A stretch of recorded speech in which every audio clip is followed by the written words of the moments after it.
Vamos abrir a palavra de Deus em Mateus 21.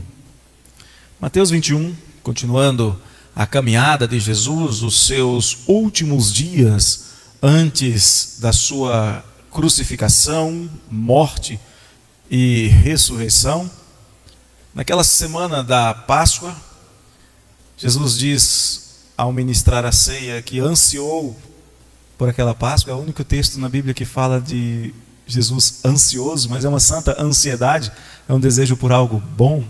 Em Mateus 21, versos 28 até o 32, nós vamos encontrar algumas orientações práticas do Senhor Jesus, alguns ensinos do Senhor Jesus na parábola dos dois filhos desobedientes, dos dois filhos rebeldes. O Senhor diz assim: e que vos parece? Um homem tinha 2 filhos. Chegando-se ao primeiro, disse: filho, vai hoje trabalhar na vinha? Ele respondeu: sim, senhor. Porém não foi. Dirigindo-se ao segundo, disse-lhe a mesma coisa, mas este respondeu: não quero. Depois, arrependido, foi. Qual dos 2 fez a vontade do Pai? Disseram: o segundo. Declarou-lhes Jesus: em verdade vos digo que publicanos e meretrizes vos precedem no reino de Deus. Porque João veio a vós outros no caminho da justiça e não acreditastes nele, ao passo que publicanos e meretrizes creram. Vós, porém, mesmo vendo isso, não vos arrependestes, afinal, para acreditardes nele. Pai, nós lemos uma porção da tua santa palavra, Senhor. E queremos aqui, ó Deus, neste momento, te pedir que por graça fale ao nosso coração. Fala a este povo, teu povo, que está aqui, que acompanha de casa, do trabalho. Fala ao coração deste povo. Em nome de Jesus. Amém. Queridos, Jesus está bem perto de dar um novo e grande passo na sua missão.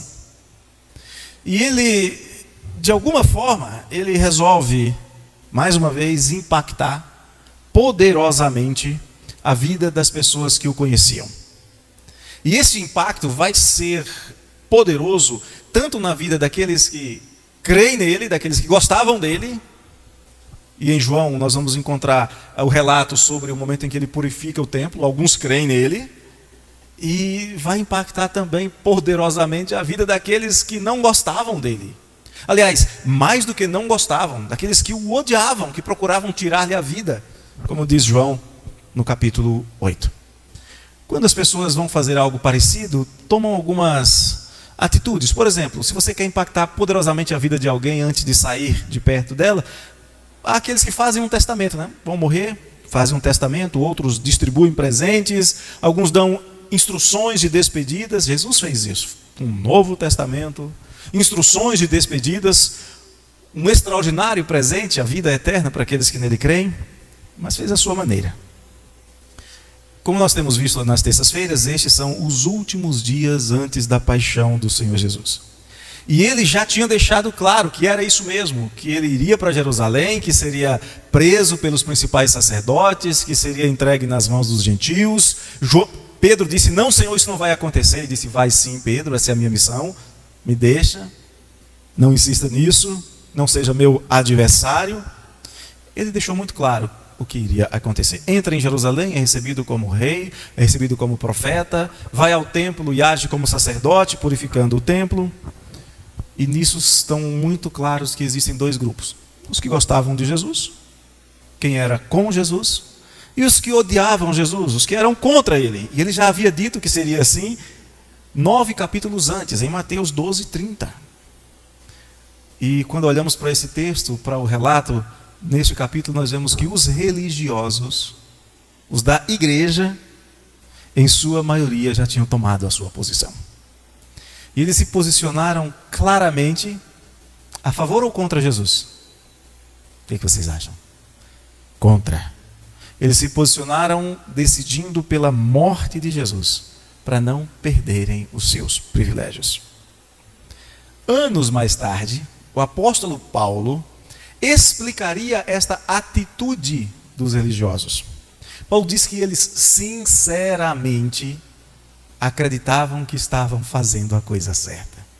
Em Romanos 10, verso 2, Romanos 10, 2 mesmo, Paulo vai dizer que eles eram zelosos, mas sem entendimento.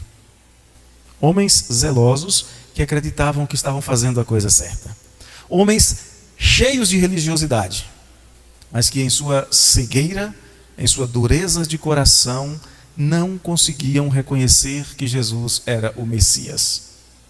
Simão Pedro reconheceu: tu és o Cristo, o Filho do Deus vivo. Mas eles não podiam, porque não tinham a revelação do Espírito. No entanto, para que eles não tivessem desculpas vazias, vãs, para que eles não pudessem dizer assim: Jesus, nós não sabíamos quem o Senhor era, Jesus conta algumas parábolas. E conta esta parábola que nós lemos agora, a parábola dos 2 filhos. Nesta parábola nós temos 3 personagens: o pai e 2 filhos. Nós temos aqui 3 vontades. Nós temos aqui 3 atitudes. A primeira vontade é a do pai. É a vontade imperativa. Um pai tem direito de mandar nos seus filhos. É uma vontade que deve ser obedecida. As outras 2 vontades, as dos 2 filhos, nos mostram como normalmente as pessoas se posicionam diante da vontade de Deus. Com certeza você já fez isso.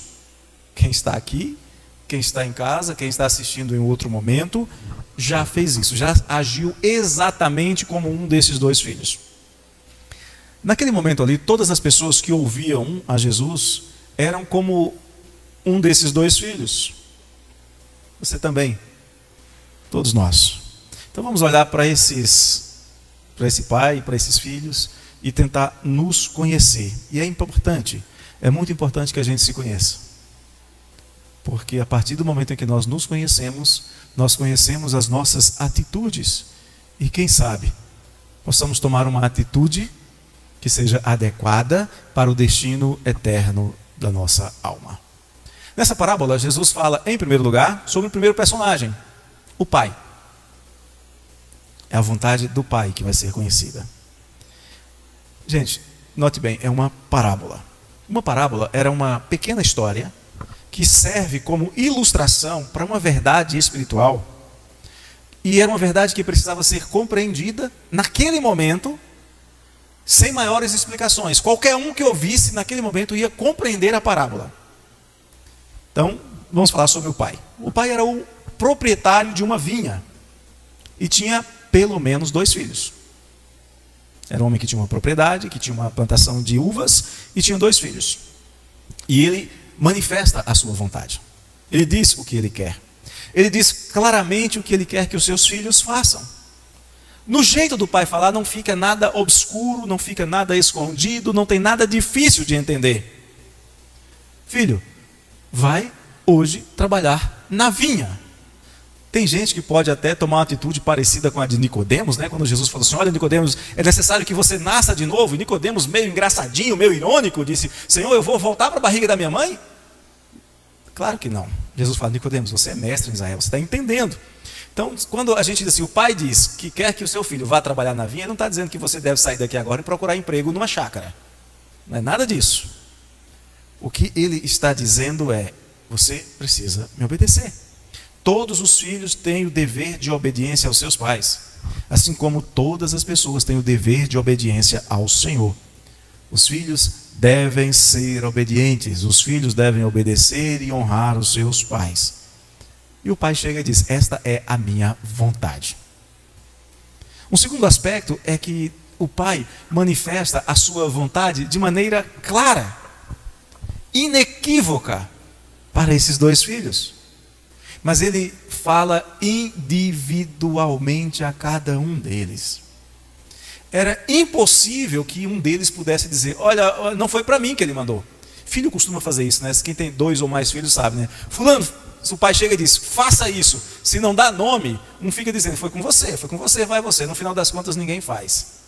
Mas o pai chega para o primeiro e diz: eu quero que você faça isso. Chega para o segundo e diz: eu quero que você faça isso. Foi comunicado individualmente, pessoalmente.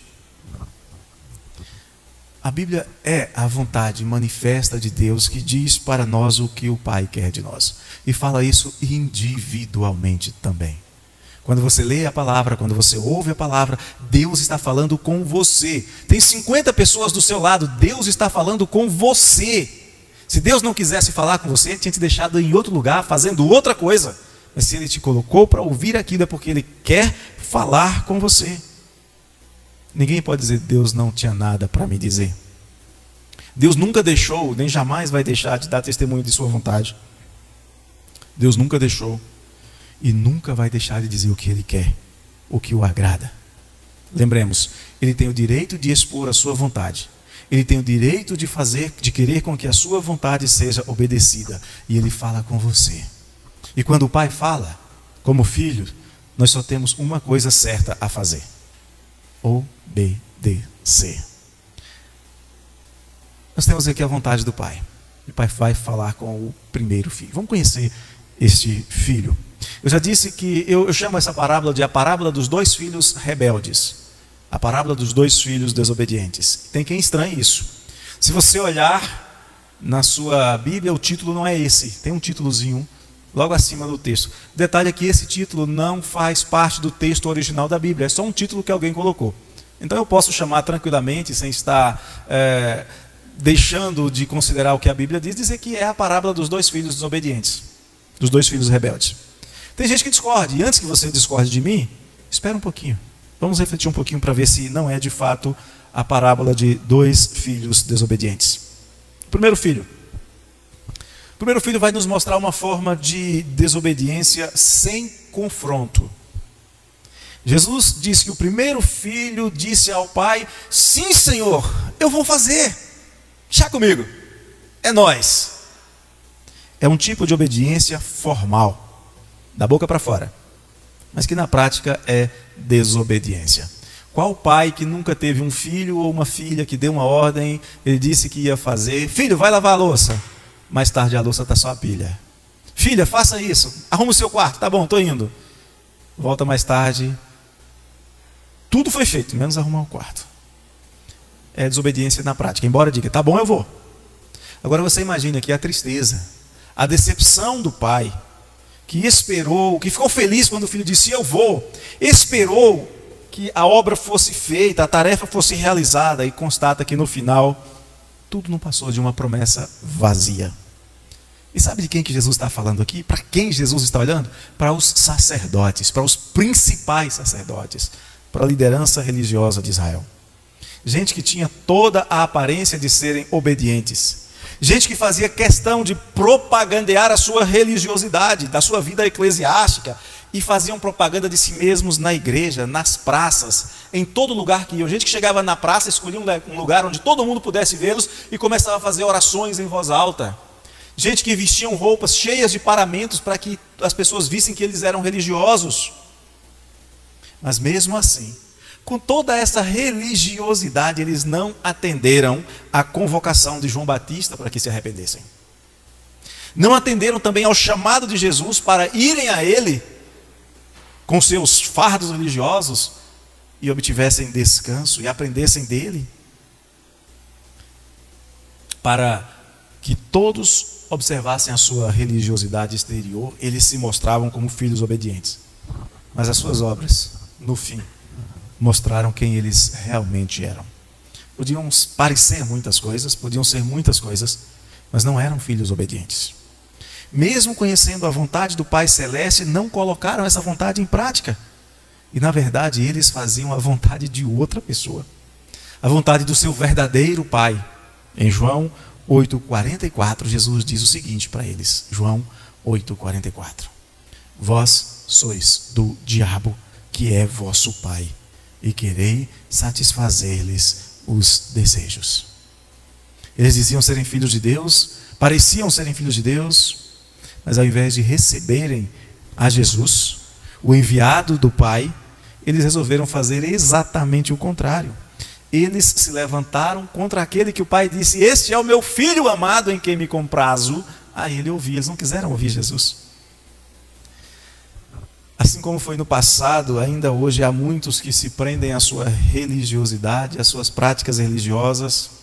Não só lá no passado, em Israel. Na história da igreja teve cruzadas para massacrar pessoas. Milhares e milhares foram mortos. Cruzadas de cristãos contra cristãos também aconteceu. Tudo em nome da religiosidade. Teve um negócio chamado Inquisição. Tudo em nome de zelo religioso, de prática religiosa. Achando que honravam a Deus.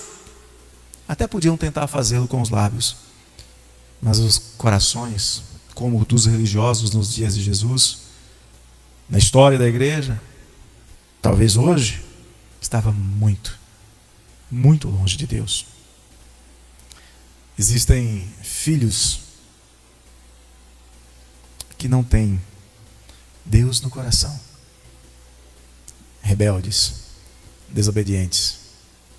Até dizem sim, Senhor, mas no último dia o Senhor vai dizer: nunca vos conheci. E o segundo filho? O segundo foi obediente. Espera. O filho que recebeu a ordem do pai, em primeiro lugar, disse que iria, mas não foi. Todos concordam que ele foi dissimulado, rebelde, desobediente. E quando a gente lê essa parábola, de cara a gente antipatiza com ele. Como é que pode dizer para o pai que vai e não vai? Mas é bastante provável que você diga que o segundo filho foi diferente. Não, o segundo filho é exemplar, foi obediente. Espera um pouquinho, vamos olhar mais atentamente esta história. Vamos analisar melhor as suas atitudes e ver o que nós encontramos aqui. Tem gente que diz assim: eu prefiro a verdade que me fere à dissimulação. Alguns dizem: é melhor um não honesto do que um sorriso cheio de falsidade. Eu não penso assim. Eu acho que tem que ser honesto e verdadeiro. A hora de chorar, chore. A hora de sorrir, sorria. A hora de corrigir, corrija. E aqui nós temos um filho que toma conhecimento da vontade de seu pai e de maneira afrontosa, na sua face, diz que não vai. Nós estamos acostumados com uma cultura de desprezo às autoridades, de desrespeito e de insubmissão aos pais. Uma cultura que acha normal um filho dizer que não vai atender o seu pai. Mas não era assim naquela cultura, na antiguidade, especialmente no Oriente Médio. Uma atitude como essa, queridos, de dizer não vou, era uma afronta aberrante, uma aberração. Era uma afronta à autoridade paterna. Era contra os bons costumes. E não era só isso. Também era contra a própria lei que Deus deu àquele povo que nós lemos lá em Êxodo 19. E sabe qual era a disciplina para um filho que fosse rebelde contra o seu pai? Não era ficar uma semana sem o celular. Não era uma semana lavando a louça. Não era nada disso, não. A disciplina era a exposição pública, era a morte por apedrejamento. Está em Deuteronômio, capítulo 21, versos 18 a 21. Se alguém tiver um filho contumaz e rebelde, que não obedece à voz de seu pai e à de sua mãe, e ainda castigado não lhes dá ouvidos, seu pai e a sua mãe o pegarão e o levarão aos anciãos da cidade e à sua porta e lhe dirão: este nosso filho é rebelde e contumaz, não dá ouvidos à nossa voz, é dissoluto e beberrão. Então todos os homens da sua cidade o apedrejarão até que morra. Assim eliminarás o mal do meio de ti. Todo o Israel ouvirá e temerá. Um filho rebelde era levado pelos próprios pais para ser apedrejado. Hoje brigam aí para que nem repreenda mais o filho, né? Varinha é quase um crime, não pode mais ferir o emocional das crianças e etc. Aqui como é que era. Quando nós olhamos para esse texto de Deuteronômio, lembramos da parábola do filho pródigo, que o filho chega e diz: pai, eu preferia que o senhor tivesse morto, então faz de conta que o senhor morreu, me dá logo a minha parte da herança que eu vou embora. Aí a gente entende o tamanho do amor do pai em ainda esperar a volta daquele filho e recebê-lo como recebeu.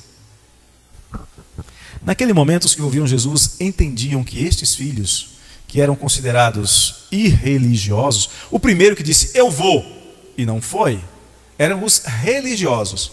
O segundo, Jesus estava dizendo que eram os pecadores, os ignorantes, as prostitutas, os publicanos e até mesmo os gentios que viviam aí como se Deus não existisse. Eram aqueles que estavam às margens da vida religiosa, estranhos às promessas da aliança, eram sem Deus no mundo, como Paulo escreve a Efésios no capítulo 2. Naquele contexto, os religiosos profissionais se vangloriavam de não serem como as meretrizes, como os publicanos e os pecadores. Chegavam mesmo a chegar na igreja, ficar de pé, bater no peito e falar: Deus, eu sou melhor do que eles. Está em Lucas 18, 11. Aí Jesus vem aqui e diz assim: quer saber? Sabe o primeiro filho? Foi desobediente. Dissimulado, mas foi desobediente. Sabe o segundo? Foi afrontoso.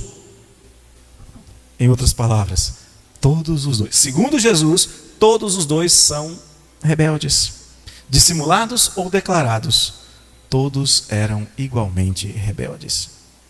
Isso já havia sido afirmado lá em Eclesiastes capítulo 7, 20. É lembrado por Paulo alguns anos depois, ao afirmar que todos pecaram, em Romanos 3, 23. Concorda comigo agora? É uma história sobre dois filhos rebeldes, sobre dois filhos desobedientes, dois filhos essencialmente iguais, pecadores. Mas a história não termina aqui.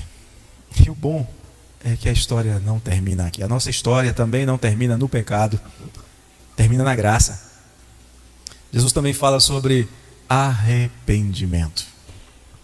Dois filhos, duas atitudes diante da revelação da vontade do Pai e na prática uma só forma de agir: rebelião. O primeiro, dissimulado, falsamente obediente, da boca para fora. O segundo, grosseiro, afrontoso, vira as costas, uma ação vergonhosa. Segundo a lei, ambos desobedientes.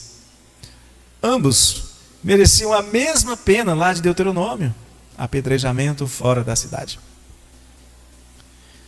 Mas o Senhor Jesus fala deles de uma maneira diferente. E o que vai fazer toda a diferença é uma palavrinha que aparece no verso 30. Na versão grega, no verso 29. A palavra é arrependido.